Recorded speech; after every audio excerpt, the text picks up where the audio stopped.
ఈరోజు మా అమ్మాయి పుదీనా రైస్ చేయమని చెప్పి డిమాండ్ చేసింది. నార్మల్గా ఏ రోజు ఏ పని చేయదు, కానీ ఈరోజు పుదీనా ఆకు మాత్రం భద్రంగా కూర్చొని కట్ చేసింది. నేను కొత్తిమీర కట్ చేసుకున్నాను. ఈ రెండు కూడా కడిగి శుభ్రం చేసుకోవాలండి. పుదీనా రైస్తో పాటు చికెన్ కర్రీ కూడా ఈ వీడియోలో చూస్తారండి. ఈ శుభ్రం చేసుకున్న పుదీనాను మిక్సీలో వేసుకొని 5 పచ్చిమిర్చి, 2 ఇంచుల అల్లం ముక్క, 1 వెల్లుల్లి వేసి పేస్ట్ చేసుకోవాలండి. 2 మీడియం సైజ్ ఉల్లిపాయలు, 1 బంగాళదుంప కట్ చేసుకొని ముక్కలు పెట్టుకోవాలండి. వీటితో పాటు కాస్త పెరుగు, పుదీనా పేస్టు, కొత్తిమీర రెడీ చేసుకోవాలి. నేను 2 గ్లాసుల రైస్ అండి, అంటే 1/2 కేజీ రైస్కి నేను ప్రిపేర్ చేసుకోవాలనుకుంటున్నాను. దానికి సరిపడా పాత్ర పెట్టుకొని దానికి సరిపడా ఆయిల్ కూడా వేసుకొని, ఆయిల్ వేడెక్కిన తర్వాత కట్ చేసుకున్న బంగాళదుంప ముక్కలను వేసుకొని వేగనివ్వాలండి. ఇవి వేగిన తర్వాత ఆనియన్స్ కూడా వేసి ఫ్రై చేయాలి.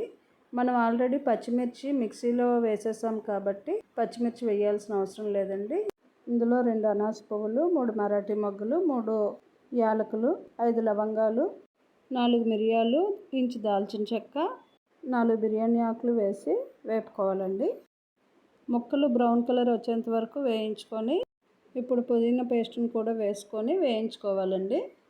పచ్చివాసన పోయేంత వరకు వేయించుకున్న తర్వాత టేస్ట్కి సరిపడా సాల్ట్, 1 స్పూనున్నర గరం మసాలా ముద్ద కూడా వేసి బాగా వేగించుకోవాలండి. ఇది వేగిన తర్వాత పెరుగును కూడా వేసి బాగా కలుపుకోవాలండి. బాగా కలిపి మూత పెట్టుకోవాలండి. స్టవ్ని సిమ్లో పెట్టి 2 నిమిషాల పాటు ఉంచి అడుగు పట్టకుండా కాస్త కలుపుకున్న తర్వాత, నేను 2 గ్లాసులు రైస్ తీసుకున్నాను కాబట్టి దానికి 4 గ్లాసులు వాటర్ వేసుకుంటున్నానండి. వేసుకొని కలిపి మూత పెట్టాలి. వీడియో లెంత్ ఎక్కువ అవుతుందని రైస్ కొలుచుకున్నది కానీ కడిగి పక్కన పెట్టినది కానీ నేను వీడియో తీయలేదండి. అండ్ నెక్స్ట్ చికెన్ కర్రీ కూడా ప్రిపేర్ చేసుకుంటున్నాం కదా, దాని ఇంగ్రీడియంట్స్ కూడా క్లియర్గా మొత్తం అంతా పెట్టలేదండి, ఎందుకంటే వీడియో లెంత్ ఎక్కువ అవుతుందని. ఇప్పుడు స్టవ్ను హై ఫ్లేమ్లో పెట్టుకొని మూత పెట్టుకొని ఎసరు బాగా మరగనివ్వాలండి.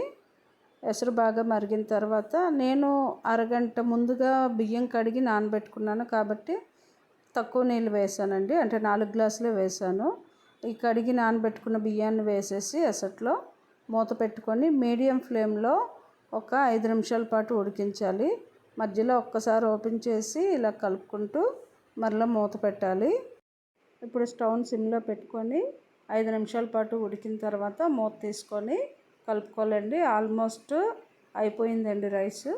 ఇప్పుడు పైన పుదీనా అండ్ కొత్తిమీరని వేసి మరలా మూత పెట్టి 1 నిమిషం పాటు సిమ్లోనే 1 నిమిషం పాటు ఉంచిన తర్వాత మూత ఓపెన్ చేసుకొని కలుపుకోవాలండి. అయిపోయిందండి, పుదీనా రైస్ రెడీ అయిపోయింది. ఈ రైస్తో పాటు చికెన్ కర్రీ కూడా ప్రిపేర్ చేసుకుంటున్నానండి. చికెన్ కర్రీ కోసం స్టవ్ పైన కుక్కర్ పెట్టుకొని అందులో కాస్త ఆయిల్ వేసుకొని 3 పెద్ద సైజు ఆనియన్స్, 5 పచ్చిమిర్చి కట్ చేసుకోవాలండి. ఆయిల్ వేడెక్కిన తర్వాత పచ్చిమిర్చిని మధ్యకి చీల్చుకొని వేయించుకోవాలి. వేగిన తర్వాత కట్ చేసుకున్న ఆనియన్ పీసెస్ కూడా వేసుకొని లైట్ బ్రౌన్ కలర్ వచ్చేంత వరకు వేయించుకోవాలండి. ఇప్పుడు కారం ఒక 3 స్పూన్లు వేసుకొని కాస్త వేగనివ్వాలండి. ఈ కర్రీ అరకిలో చికెన్ కోసమని నేను రెడీ చేసుకుంటున్నానండి. ఇంగ్రీడియంట్స్ అన్నీ అరకిలో చికెన్కి సరిపడా వేస్తున్నాను. ఆల్రెడీ చికెన్ కడిగి శుభ్రం చేసుకుని పెట్టుకున్నాను. ఈ కారం కూడా కాస్త వేగిన తర్వాత టేస్ట్కి సరిపడా సాల్ట్ వేసుకొని బాగా కలుపుకోవాలండి. ఇప్పుడు 1 స్పూన్ గరం మసాలా ముద్ద వేసుకొని దాన్ని కూడా కలిపి వేయించుకోవాలండి. ఈ ఇంగ్రీడియంట్స్ అన్నీ వేగిన తర్వాత కడిగి శుభ్రం చేసుకున్న చికెన్ పీసెస్ని వేసుకోవాలండి. వేసుకున్న తర్వాత బాగా గరిటతో కలుపుకొని మూత పెట్టి స్టవ్ని సిమ్లోనే ఉంచాలండి ఒక 2 నిమిషాల పాటు.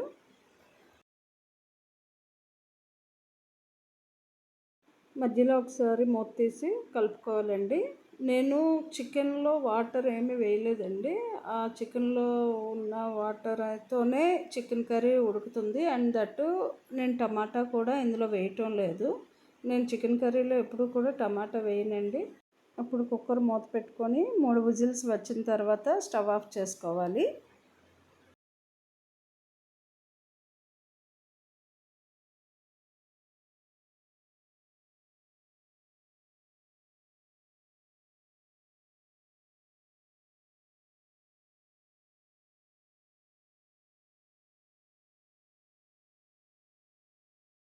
3 విజిల్స్ వచ్చేసాయండి. ఇప్పుడు ఆవిరి కూడా ఆల్మోస్ట్ పోయింది. ఇప్పుడు విజిల్ కాస్త పైకి ఎత్తుకుంటూ క్యాప్ ఓపెన్ చేయాలి.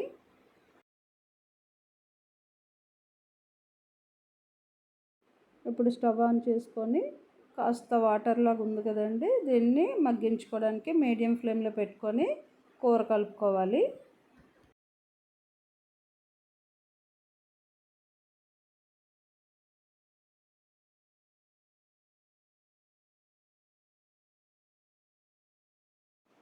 ఆ కూర దగ్గరగా మగ్గిపోయిన తర్వాత పుదీనా అండ్ కొత్తిమీర వేసి కలుపుకోవాలండి.